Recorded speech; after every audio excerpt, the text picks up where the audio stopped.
વડોદરામાં નાગરવાડા સરકારી school number 10 નજીક આમલેટની લારી પર પૈસાની ઉઘરાણી માટે ગયેલા બે યુવક પર લઘુમતી કુમના યુવકે હુમલો કર્યો, ઈજાગ્રસ્ત કર્યા।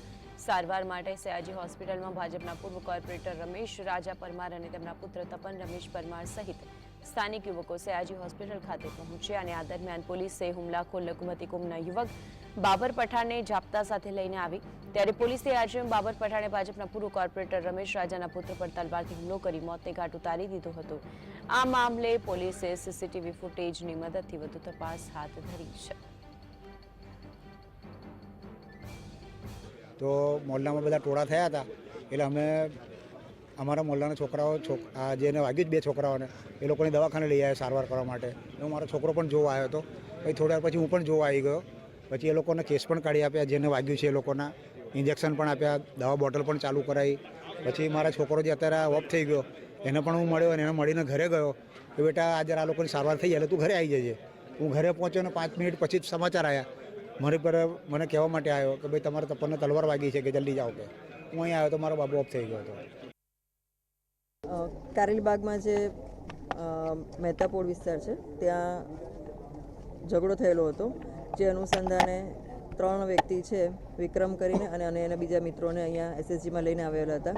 સાથોસાથ બાબર કરીને એક વ્યક્તિ છે એને પણ ઝઘડો થયો હતો, એને પણ સારવાર માટે અહીંયા કારેલીબાગ લાવેલા હતા અને ત્યારે અહીંયા રાવપુરા એસએસજીમાં ફરી ઝઘડો થયો અને એમાંથી બાબર નામના વ્યક્તિએ તપન નામના વ્યક્તિને છરી મારી દીધેલી છે અને હાલમાં એ બાબતે કાર્યવાહી ચાલુ છે અને જે પ્રાથમિક માહિતી છે એના આગળથી જ અમે આગળ કાર્યવાહી હાથ ધરીશું। તો આજે અંગે વધુ માહિતી માટે સંવાદદાતા રૂપેશ જોડાઈ ગયા છે। રૂપેશ, વડોદરામાં જે ઘટના સામે આવી હત્યાની, આ જે ઘટનાઓ બની રહી છે તે ખરેખર અનેક વખતે પ્રશ્નો ઉઠાવી રહી છે કે અહીંયા બધું સબ સલામત ક્યાં છે, સુરક્ષા ક્યાં છે સામાન્ય વ્યક્તિની? બિલકુલ કોઈ સુરક્ષા નહીં, રામ ભરોસે બધું ચાલી રહ્યું છે, કારણ કે લોકો પણ અસામાજિક તત્વો પણ બેફામ છે। જે રીતે આ નિર્દોષ યુવકનો ભોગ લેવાયો, એ યુવક છે તપન, કે જેના વાત એવી પણ આવી રહી છે કે આ ભાજપના પૂર્વ કોર્પોરેટર જે છે રમેશ પરમાર ઉર્ફે રમેશ રાજા, એમનો દીકરો છે। આજે ગત રાત્રિના મારામારી થઈ ત્યારબાદ લોકોને સારવાર મળે એના માટે પિતા પુત્ર ત્યાં હોસ્પિટલમાં ગયા હતા। તપન તો બિલકુલ નિર્દોષ જ છે, એને કોઈ જોડે ઝઘડો નહોતો થયો, પરંતુ જે લોકો ઝઘડતા હતા એ લોકોને વાગ્યું તો એ લોકોની સારવાર કરતા હતા, સારવાર માટે તપન ત્યાં પહોંચ્યો હતો અને આ હુમલાખોર બાબરે બિલકુલ તપન પર જ છરી વડે હુમલો કર્યો। વાત તો ત્યાં સુધી આવે છે કે આ સમગ્ર કાંડ જે છે પોલીસની હાજરીમાં થયો તો પોલીસ કરતી હતી શું? આવા હત્યારાને છોડી કેમ દીધો? પોલીસની હાજરીમાં જ આ ઘટના થયો હોય, જો ખરેખર પોલીસની હાજરીમાં ઘટનાક્રમ થયો હોય તો કેટલી નિંદનીય બાબત છે।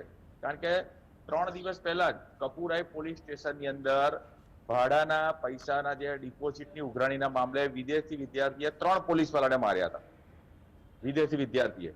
એ હજી વાત તો ના સહી સુકાઈ નથી, એની સામે તો જે કાર્યવાહી થઈ રહી છે, ત્યાં ફરી પોલીસની હાજરીમાં આ રીતે હુમલો થયો।